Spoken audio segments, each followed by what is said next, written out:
ఏ విషయం అంట? ఒక విషయంలోనా? రెండు విషయాల్లోనా? నీకు ఎన్ని మేలు చేస్తే ఆ విషయంలోనా? ప్రతి విషయంలో అంటే నీకు చేసిన అపకారణ కూడా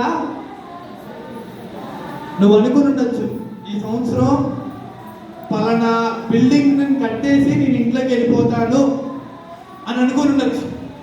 ఈ సంవత్సరం పలానా అప్పులన్నీ తీర్చేసి ప్రశాంతంగా బతుకుతాను బాబు అని అనుకుండొచ్చు. ఈ సంవత్సరం ప్రతి విషయాన్ని నా కూతురు పెళ్లి చేసేసి లేదా నా కొడుకు పెళ్లి చేసేసి ఉన్న బాధ్యతని వదిలించేసుకొని నాకంటూ 2 ముద్దలు వండుకొని తిన్నారా బాబు అనుకోవచ్చు. ఈ సంవత్సరం మొదట్లో లేకపోతే ఉన్నదంతా ఊడ్చేసి అందరికి సర్దేసి నేను ప్రశాంతంగా ఉండొచ్చు అనుకోవచ్చు. అవన్నీ అయినాయా? కానీ ఏం చేయాలి? ప్రతి విషయములో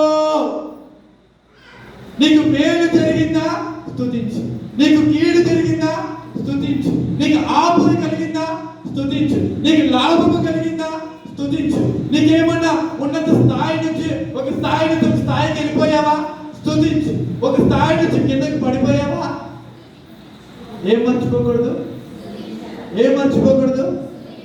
నీకు ఏది జరిగినా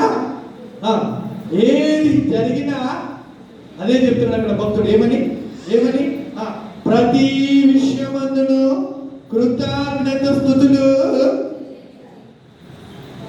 ఆయనను స్తుతించి ఆయనను గణపరచాలి, ఆయనను కీర్తించాలి. యెహోవాను స్తుతించుట ఎంత మేలు, యెహోవాను స్తుతించుట ఎంత మంచిదో. మంచినీళ్ళు అవుతారా చెడ్డ నీళ్ళు అవుతారా? మంచినీళ్ళు. ఈ మధ్య ఫిల్టర్ వాటర్ కదా, మినరల్ వాటర్ విషయంలోనే అంత మినరల్ ఉంటే, అంత ఫిల్టర్ ఉంటే దేవుని స్తుతించడంలో ఆయనను స్తుతించాలి.